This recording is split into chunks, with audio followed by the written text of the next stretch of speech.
Só para ver se eu entendi, a sua formação é em psicologia mesmo? Psicologia, hoje é. Na escola médica tradicional, digamos assim. Isso. Como é para você, então, como psicólogo, entender um processo de transtorno depressivo ou de pânico, seja lá qual for, um transtorno, né, de ordem mental, do ponto de vista espiritual? Como que você consegue aliar a sua escola, a sua formação, com o seu entendimento espírita? Como que isso funciona? É meio que natural. A gente, no dia a dia ali, no traquejo do dia a dia, e também pela mediunidade, a gente começa a perceber algumas pessoas, e até pelo semblante delas, que elas estão ali com alguma influência espiritual. Quando a gente faz a anamnese ali no paciente, a gente começa a fazer um checklist de algumas questões que possam estar impactando emocionalmente aquela pessoa.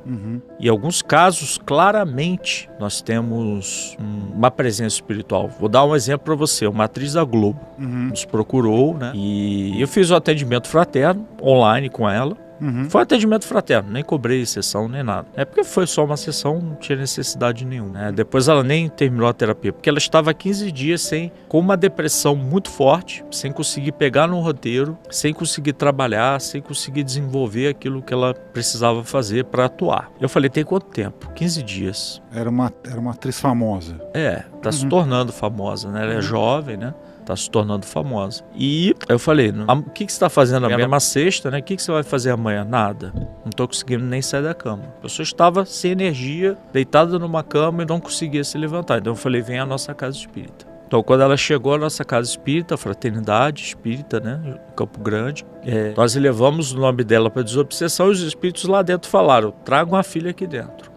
Quando ela entrou dentro da sala, baixou, né? O espírito, né, o obsessor que estava atrapalhando a caminhada dela, cobrando questões do passado. Ela pediu desculpas, porque ela era outra pessoa, né, em outro momento, né? Fizeram as pazes, se abraçaram, choraram, ambas choraram. Foi um momento assim, extremamente emocionante, né, para eles. E foi encaminhado para os hospitais do espaço, os hospitais espirituais do espaço, né, de outra dimensão. Hospitais astrais, né, que funcionam. E saiu de lá, eu tive uma intuição, né? Eu falei, saindo daqui, dá um pulo na praia, dá um mergulho e vamos recomeçar a vida. Ela fez isso e nunca mais sentiu nada. Quer dizer, antes de entupir a pessoa de remédios, né? Claro que é extremamente importante o tratamento biopsicossocial espiritual. O tratamento biológico se faz extremamente importante. Mas ela só tinha 15 dias de tristeza profunda. E era uma tristeza sem motivos. E era uma tristeza que não havia um significado. Não havia uma motivação para estar daquele jeito. Diz um gatilho. Gatilho, nada.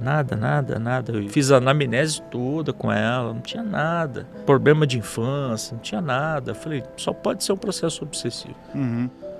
Você primeiro fez uma anamnese, seria uma análise profunda, inicial do paciente, para você então descartar que o sintoma, né, a desordem psíquica, mental, emocional dela não era causada por algum problema da vida em si. Então, sei lá, algum trauma da infância, alguma desilusão muito grande, a perda de alguém, por exemplo. Aí você viu, então, primeiro você analisou tudo e falou, olha, não tem nenhum gatilho do ponto de vista do nosso mundo físico aqui. Eventos externos, internos.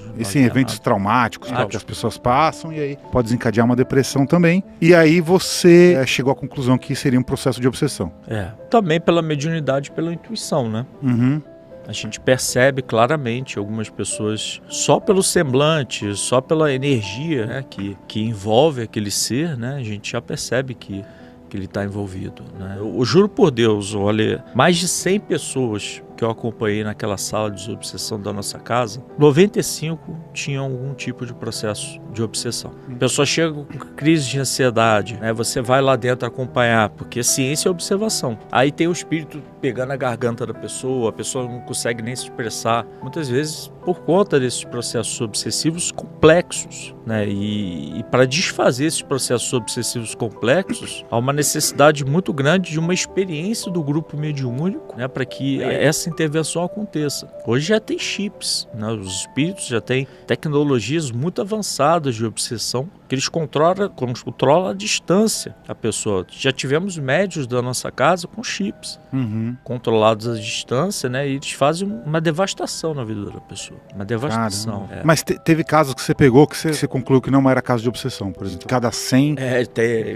Algumas que às vezes são questões emocionais mesmo, né? São situações que a própria pessoa cria um problema para ela mesma, né? E aquilo... Porque o ser ali, ele tem uma tendência muito grande de querer sofrer. O ser humano. O ser humano, né? Ele tem uma tendência muito grande de querer sofrer. E ficar naquela posição de sofrimento é mais cômodo, por incrível que pareça, do que ela assumir o protagonismo de se libertar.